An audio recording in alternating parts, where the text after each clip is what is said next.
Welcome back. Doesn't it feel like we've gone from raking leaves to shoveling snow? Okay, it's not this bad yet, but it's coming. And our next guest says it's time to make sure your snowblower is ready for the winter season. And make sure you have the right salt supplies on hand as well. Here to show us what we need to do is Andy Amrhein of Evey True Value Hardware. Good morning. Good morning. Winter's back already. It's hard to believe, isn't it? It's terrible. I mean, this morning we're dealing with some pretty bad conditions too. A lot of people scared about the ice.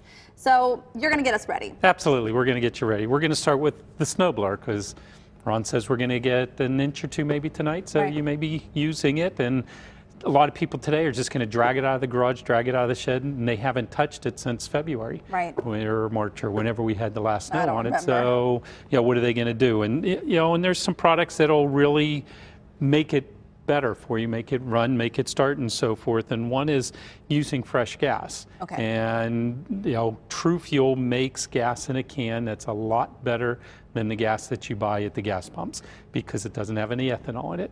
And we've talked about ethanol before and how bad it is. So if you don't want to buy the True Fuel, and the difference is this has oil mixed in for those two-stage or two-cycle snow blowers, and this is straight gas, there's additives that you can put in your fuel to counteract the ethanol.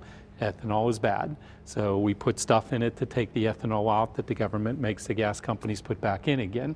So, Startron, Seafoam, or this is one from Amsoil, depending on the brand, how much you put into that gas can that you're using with your snowblower, it takes out the ethanol, which is bad for the small engines. So let me ask you, if you do have gas left over from your snowblower, and how do you remove that, and what do you do with it if you do remove it? Well, if you have it in the snowblower, a snowblower doesn't normally have a drain valve on it, so you're actually tipping the machine over, but there's a right side and a wrong side to tip snowblowers over.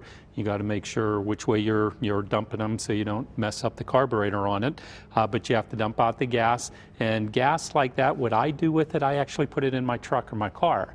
So you don't have to, don't dump it down the drain or anything like that. But your car engine is so big and your snowblower engine so small, that little bit of gas you put in your car, it's really not going to hurt anything. But there's a miracle product, and it is called Mechanics in a Bottle. We love miracles. This is an amazing little product. This, you can put it in a snowblower or a lawnmower that won't start, and it gets it started for you. So it is a miracle. It's a miracle. It is an amazing, and you're only using 2 to 4 ounces, depending on the size of it. And you would dump out the old gas, and you dump this down just a couple ounces into the snowblower, and wiggle it around, pull the cord a little bit, push the primer button, and get this to go from the gas tank down into the carburetor, and let it sit for about 15-20 minutes. It dries up all the water, the condensation that's left in it. It dries up all the ethanol that may be left in it, and then you pour fresh gas in, and usually, depending, unless there's something more wrong with it, it should work and start it. It's an amazing little product, Mechanics in a Bottle. You should always have one at home. Miracles can be expensive though. Is that an expensive product? $5, $6? No, it's not. It's not really that expensive. The other product that I have here, these are Tri-Flow is a Teflon. Amsoil also makes a protector. I spray the underneath side of the snowblower and nothing sticks to it. So a big thing with people with snowblowers, depending on the wet snow, dry snow, it clogs all the time. You spray this once a month or so, and it just makes everything so slippery. All the snow just flies right out of the snowblower itself. That's great. The other parts are the flappers. You have to change the scrapers on the bottom and the rubber flappers. These are what rotate, pick up the snow, and throw it. But since these touch concrete all the time, they wear out. So take a look at them.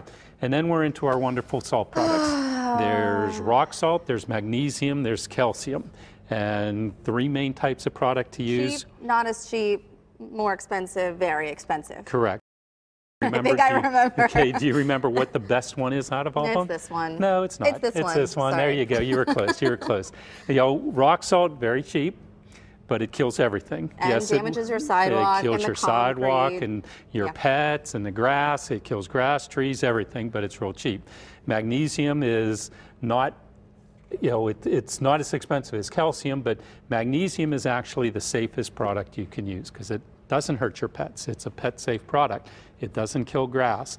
It's not as bad for the streams, the rivers and so forth. It doesn't hurt concrete, it doesn't hurt blacktop. It's an amazing product, and it's what everyone should be using.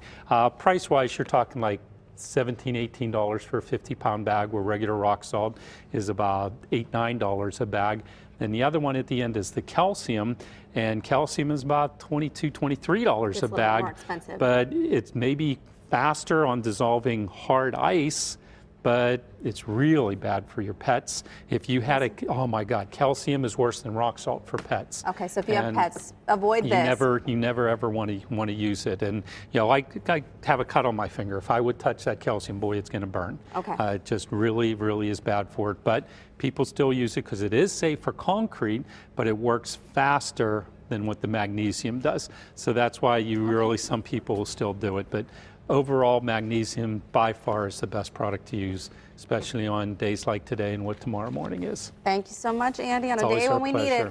Andy Amrhein, Value Hardware in Bethel Park, and regular PTL contributor. Thank you as always. Yep.